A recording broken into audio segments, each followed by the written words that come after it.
Beaucoup pensent qu'Abraham n'a certainement jamais existé. Mais même si c'était vrai, il y a dans son récit un élément surnaturel qu'il est difficile de nier. Ce récit, qu'on trouve dans n'importe quelle Bible, rapporte qu'un jour, Dieu demande à Abraham d'offrir son fils Isaac en sacrifice. A priori, cela paraît déjà bizarre parce que la Bible elle-même interdit formellement de tuer. C'est le fameux commandement « tu ne tueras pas ». Puis ensuite, Abraham, avant d'y aller, dit à ses serviteurs de l'attendre jusqu'à ce qu'il revienne, avec son fils. Donc Abraham va sacrifier son fils, le mettre à mort, mais il déclare qu'il va revenir avec son fils vivant. C'est très surprenant parce que ce texte antique parle en fait ouvertement d'une véritable résurrection. Mais ce n'est pas tout. Lorsque son fils comprend ce qui se prépare, mais qu'il ne voit aucun animal à sacrifier, il interroge son père qui lui fait cette réponse énigmatique « Mon fils, c'est Dieu lui-même qui va se trouver un agneau pour le sacrifice ». Mais pourquoi tout à coup parler d'un agneau alors qu'il se prépare concrètement à sacrifier son propre fils ? Et pourquoi dit-il que c'est Dieu qui va donner un agneau ? Et quel rapport avec le drame qui se prépare ? La suite est bien connue. Au moment où Abraham s'apprête à sacrifier son fils, un ange lui dit de ne surtout pas faire ça et lui montre un bélier pris par les cornes dans un buisson. Et finalement, Abraham sacrifie ce bélier et non pas un agneau à la place de son fils. En réponse à l'obéissance d'Abraham, le récit se termine par une déclaration solennelle de Dieu concernant le futur. Toutes les nations de la terre seront bénies par tes descendants. Alors cette fois, c'est le summum.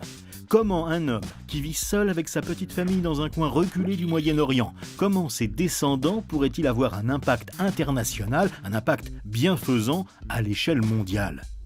Existe-t-il un rapport entre ce texte antique et des faits historiques réels ? Tout d'abord, cette fameuse colline au sud d'Israël est devenue au cours des siècles une grande ville. C'est Jérusalem. On peut essayer de trouver une explication en imaginant que des gens se soient volontairement installés là, justement en souvenir d'Abraham, pourquoi pas. Mais où ça se complique, c'est que c'est précisément dans cette ville qu'un certain Jésus de Nazareth est venu des siècles plus tard et qu'il y a été crucifié. Ici, c'est déjà plus difficile à expliquer.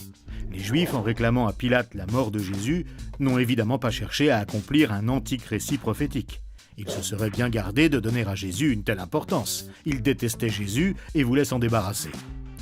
Détail important, Jean-Baptiste, grand prophète de l'époque, avait appelé publiquement Jésus l'agneau de Dieu. Or l'agneau, c'est précisément l'animal qui est sacrifié lors de la fête juive de Pâques. Quand on sait que Jésus a été crucifié lors de la Pâque juive de l'an 30, on se rend compte que tous ces éléments cadrent de façon surprenante avec le récit d'Abraham. Mais le plus étrange, ce sont les 3 points suivants. D'abord, la résurrection de Jésus. 400 témoins à l'époque ont affirmé que Jésus était ressuscité. Des centaines l'ont vu de leurs yeux. Certains ont parlé avec lui et ses propres disciples ont dîné avec lui à plusieurs reprises et ont beaucoup parlé avec lui. Ils avaient été désespérés lorsque leur maître avait été arrêté et mis à mort, mais désormais, ils sont méconnaissables. Désormais, plus rien ne peut les arrêter.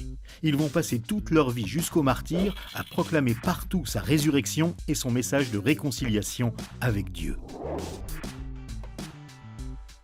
C'est vraiment extraordinaire et unique. Et évidemment, tout cela, Abraham ne pouvait pas le prévoir.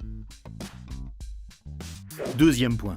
On aurait pu raisonnablement penser que tous ces événements concernant Jésus, à Jérusalem en l'an 30 de notre ère, allaient finir par être totalement oubliés.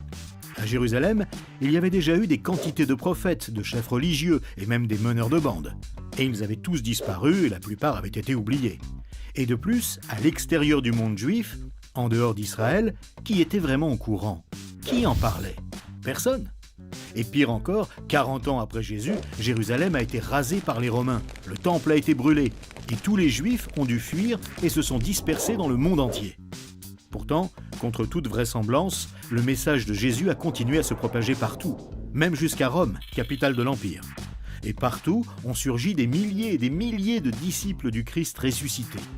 C'est vraiment unique dans l'histoire humaine. Jamais personne, sans l'appui d'une armée, sans pouvoir politique, sans organisation humaine, n'a engendré un tel peuple par-delà les frontières et n'a marqué autant de nations, des milliards de personnes. N'est-ce pas exactement ce qu'avait annoncé le récit d'Abraham ? N'avait-il pas explicitement mentionné toutes les nations ? Et pourtant, tout a été fait pour les arrêter. Les chrétiens ont été emprisonnés, jetés aux lions, brûlés, envoyés aux galères. Leurs écrits ont été brûlés, on les a accusés des pires maux. Mais malgré cela, rien n'a jamais pu arrêter ce feu. Et la Bible est même devenue le best-seller mondial numéro 1.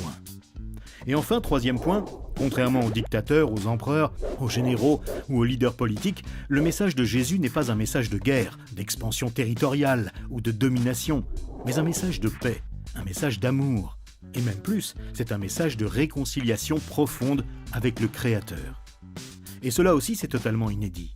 Jamais aucun message n'a apporté autant de bienfaits. On pourrait évoquer les écoles, la santé, les hôpitaux, les œuvres charitables, les organisations humanitaires qui en sont issues, et surtout les millions de personnes dont la vie a été réellement métamorphosée. C'est comme une marque indélébile sur l'histoire humaine. C'est l'influence bienfaisante du ressuscité. C'est véritablement une bénédiction. Alors comment est-ce possible ?